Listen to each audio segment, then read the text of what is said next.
हरे मत्सरे पामरे पापरूपे अति कर्कशी जलपती वाघ जल्पे तया वाजटा मर्कटा कोण पुसे सदा सर्वदा भुंकती श्वान जैसे देव देश धर्म.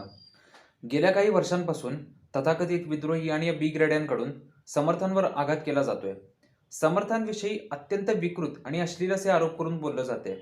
समर्थांवर जे नाना तऱ्हेचे आरोप केले जातात त्यातला पहिला आरोप आहे त्यांच्या विवाह संबंधीचा. समर्थांनी बालपणी लग्नाच्या मंडपातून पलायन केलं होतं.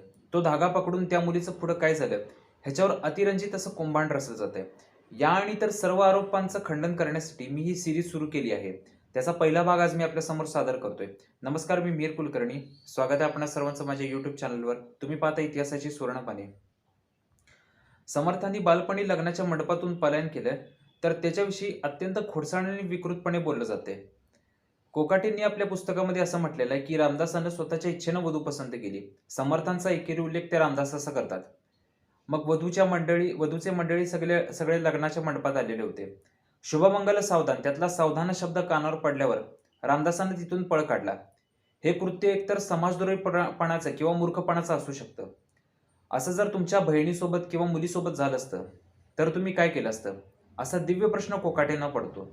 ह्याच्या पुढे जाऊन ते अशी बंडल मारतात की अंगाला हळद लागलेल्या मुलीचं लग्न जर मोडलं तर तिला आजन्म अविवाहित राहावं लागतं. या सगळ्या घटनांचा आपण उहापोह करूया. समर्थांचं जेव्हा लग्न ठरलं तेव्हा त्यांचं वय होतं फक्त 12 वर्ष आणि त्यांच्या नियोजित वधूचं वय होतं 5 ते 6 वर्ष. या संबंधीचीच एक पोस्ट व्हॉट्सअप युनिव्हर्सिटीला वाचण्यात आली होती. समर्थांची होणारी बायको असं म्हणाली की माझ्या नवऱ्यानं मला टाकलेलं असलं तरी मी तुमच्याकडे परत येणार नाही, असं ती आपल्या वडिलांना म्हणाली. मग ती पुढे एकाकी जीवन कंठत राहिली. तिने लहान मुलांना बोलोपासनं शिकून महाराजांच्या सैन्यात पाठवलं. स्वतः छत्रपती शिवाजी महाराज तिचा शोध घेत तिला भेटायला आले होते. ही सगळी गोष्ट त्या व्हॉट्सअप युनिव्हर्सिटीच्या पोस्टमध्ये आलेली होती. आता ती मुलगी जी होती तिचं वय होतं 5 ते 6 वर्ष. आता इतकी लहान मुलगी आपल्या वडिलांशी असं काही बोलू शकते ह्याच्यावर शेंबडं पोरगं सुद्धा विश्वास ठेवणार नाही. ही सगळी वाक्य समर्थांना कमी लेखण्यासाठी होती. तथापि त्या मुलीनं एकाकी जीवन कंठलेलं नव्हतं. दास विश्रामधाम या समर्थ चरित्रामध्ये आत्माराम स्वामी असं लिहितात की त्यावेळी मुलीचे वडील म्हणाले, पुन्हा नारोबा येईल तरी कन्या अर्पीनं माझी दुसरी, मग त्याच मंडपी दुजा शोधून नेमून केले कन्यार्पण. याचा अर्थ नारायण जेव्हा परत येईल तेव्हा मी माझ्या दुसऱ्या मुलीचं लग्न त्याच्यासोबत लावीन. त्याच मंडपी दुजा शोधून नेमून केले कन्यार्पण. याचा अर्थ त्या मुलीचं लग्न त्याच दिवशी त्याच मंडपात दुसऱ्या मुलासोबत लावून देण्यात आलेलं होतं. त्या काळामध्ये असा काही प्रकार घडला की दुसऱ्या मुलाशी लग्न लावून देण्याची पद्धत होती त्या काळामध्ये. या 21व्या शतकामध्ये काय चालतं मला खरंच कल्पना नाही, कारण असा प्रसंग माझ्या बघण्यात तर अजून काय आलेला नाहीये. त्या मुलीचं काय झालं याची तिच्या वडिलांपेक्षा जास्त काळजी निंदकांना असते. पण त्या मुलीच्या वडिलांच्या मनामध्ये समर्थांविषयी कसला राग किंवा आकस नव्हता. प्रेम आणि आपुलकीच होती. म्हणूनच तर ते म्हणाले जेव्हा नारायण परत येईल तेव्हा मी माझ्या दुसऱ्या मुलीचं लग्न त्याच्यासोबत लावून देईल. आता एवढं खोडसाळ लिखाण करून कोकाटेंनी इथं थांबायला पाहिजे होतं, पण इथं त्यांची विकृत बुद्धी स्वस्थ बसली नाही. पुढे त्यांनी असं लिखाण केलं की रामदासाला विधवा तरुणींची व्यभिचार करण्याची चटक लागली. अक्काबाई वेण्णाबाई या साध्वी स्त्रियांशी त्याचे अनैतिक संबंध होते. असं विकृत पद्धतीचं लिखाण कोकाटेंनी केलेलं होतं. आता समर्थांचं विवाह बालवयामध्ये झाला होता. त्या काळामध्ये मुलांना त्यांची इच्छा पसंत विचारण्याची पद्धत नव्हती. आई वडील सांगतील त्या मुलाशी किंवा मुलीशी निमूटपणे लग्न करायला लागायचं. मग समर्थांना त्यांची इच्छा किंवा पसंत विचारण्याचा प्रश्न येतोच कुठं. महात्मा गांधींचं लग्न वयाच्या 13व्या वर्षी झालं होतं. आपल्या आत्मचरित्रामध्ये ते स्वतःच्या लग्नाविषयी म्हणतात की त्या काळामध्ये आम्हाला लग्न म्हणजे काय माहिती नव्हतं. आमच्यासाठी लग्न म्हणजे केवळ गोड खाऊ खाणं, नवीन कपडे घालणं आणि नातेवाईकांबरोबर खेळणं एवढंच होतं.